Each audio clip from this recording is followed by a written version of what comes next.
J'ai exercé le métier d'architecte dans plusieurs structures de tailles différentes, dans des régions différentes avant d'arriver sur la région de Montpellier et d'intégrer Des Grands Sud, donc, qui est un promoteur, constructeur de bâtiments clés en main.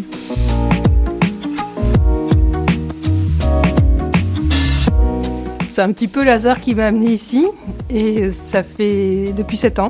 Je suis chez Des Grands Sud. C'est une façon de mener le métier d'architecte complètement différente de l'exercice en maîtrise d'œuvre, par exemple. De façon permanente, on travaille en équipe avec les collègues économistes, acheteurs ou jusqu'en travaux, où on a une vision globale du projet, du début jusqu'à sa livraison.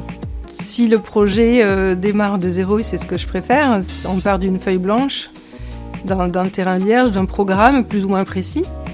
On pose des questions au client pour amener à lui dessiner un projet qui corresponde à ses besoins.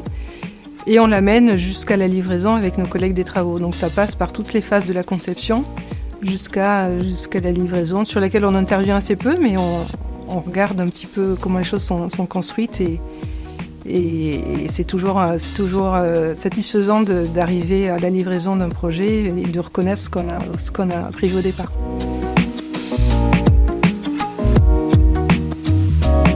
Actuellement, j'ai des projets différents dans mon quotidien et en taille variée. Ça va de l'aménagement d'une ZAC à Cavaillon jusqu'à une réhabilitation de tout petits bâtiments à Boulogne-Billancourt. Il y a particulièrement un projet qui est très local puisque ça se situe à côté de l'aéroport de Montpellier, sur lequel on a un projet d'hôtel hybride, hôtel logistique et activité. C'est un concours qu'on a gagné il y a 2 ans et qui est en train d'être développé.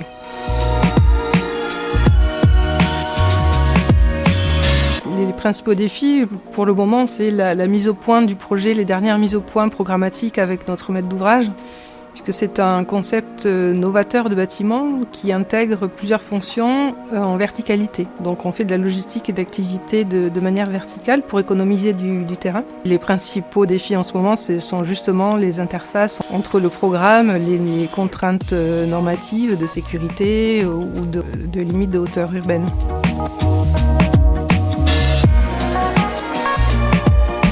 Je pense au récent voyage qu'on a fait à Séville où tout le groupe s'est réuni. Ça, c'est vraiment un chouette moment parce qu'on partage tous ensemble, enfin on a une vision vraiment concrète de ce qu'est le groupe.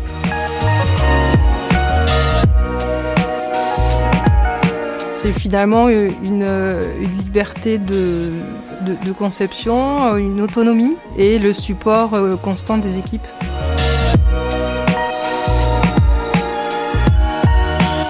Toujours là, évidemment, puis novateur dans les propositions qui seront apportées aux défis et aux enjeux économiques, écologiques.